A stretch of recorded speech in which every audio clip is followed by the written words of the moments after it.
it was first announced the GPT-2 language model was deemed too dangerous to be released to the public.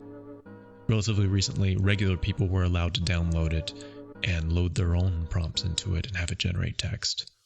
I've been feeding it prompts from reddit.com/r/writingprompts, and I want to tell you the stories that it told me. You're the first immortal. While it's true that you cannot die, your flesh and body can.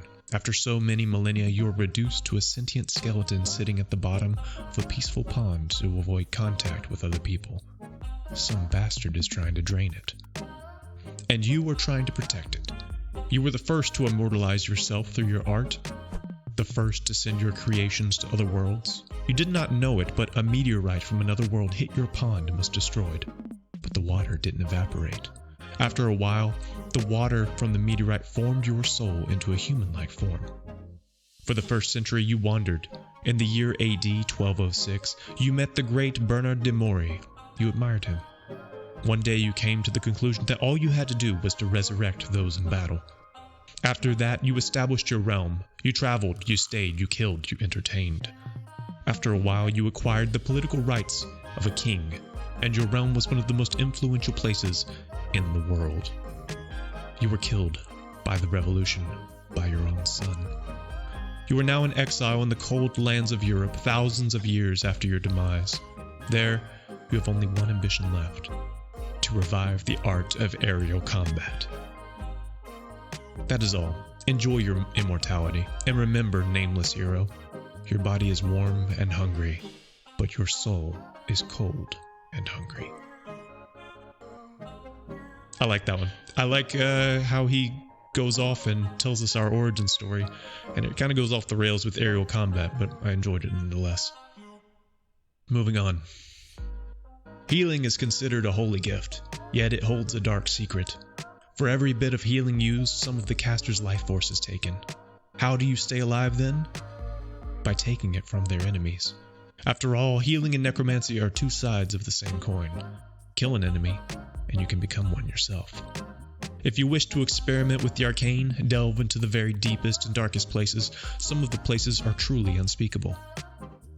There are locations of forbidden rituals and strange ancient places. These places are forbidden not because they hold anything but darkness, but because they hold the faintest glimmer of hope. No one dares touch them. They are cursed places, and no one dares go near. The Vestibule. The Vestibule is a massive mine shaft containing the bodies of scores of forgotten victims. It was used in the process of torture and interrogations. The bones of those who were killed here still crumble under the many feet that trampled them over the years. Even to this day, it smells of death. The Vestibule is full of secrets, and as such, it can be a perilous place to enter. Even an experienced adventurer can feel completely at risk when in the Vestibule. Beyond the Vestibule leads out to the streets of the town. Though the number of tracks in the streets are many, they don't always lead to where one might expect. And further still, you can enter into an area unknown to most inhabitants. Here, a path disappears off into the darkness. The only way down through is a series of catwalks, platforms, and ladders. Many ventured into this deep, dark, and deadly place, but few ever come back out. I like how it deals with like this kind of world building stuff. It's actually pretty fun. It kind of rambles a little bit about like where the place is, and like it tries to name them, and it gets a little confused, but pretty cool nonetheless. The entire Earth is cloned 6 times, with each clone being nearly identical. The only difference is 5 random individuals are removed each clone. After 1,000 years of no contact, one representative from each Earth are gathered to discuss their histories. Judas from Aqua is among the other 6 people, only more experienced in combat due to time travel. He is sent to Earth 5 to evaluate the planet. He informs them it's in trouble with a large population of zombies, man-eating plants, the return of the dinosaurs, and other undead monsters. In order to save Earth, they have to make a new copy of the planet within 1 month. He gives the team a deadline to create an army and complete the clones in 1 week's time.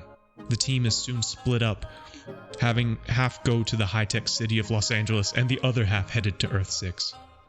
Earth 6 is in disarray as well. Researcher Cool Gun's insane plan to recreate human bodies using the serum failed, creating many zombies who are turning on each other.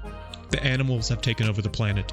The Earth 6 finds the country of Hawaii has been destroyed by a massive wave of zombies. And the world of human beings has gone through the changes resembling Earth 5. Earth 6 is inhabited by an additional 500 million people. They have 3 continents, each divided into 10 countries. They inhabit themselves like any other country on Earth. The humans are divided into 7 races. The 7th race is the Sea Peoples, who have invaded Hawaii successfully and conquered it. Earth 6 has its problems with them, particularly the Kraken, which is described as a Tyrannosaurus Rex-like creature that has tentacles everywhere on its body and has its tail split in 2 by the zombified Sea Peoples. The Kraken is considered to be one of the most dangerous creatures on the planet.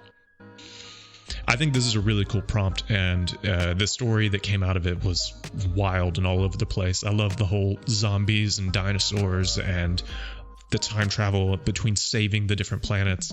Yeah, it gets off the rails there a few times, but it's still pretty funny and actually pretty cool overall. Hope you enjoyed this. I had a really good time feeding these and reading the various stories that came back. I'd love to do this again. If you find some cool writing prompts, drop them in the comments or check me out on my stream at twitch.tv/number1gun and tell me about it there. Until next time, peace.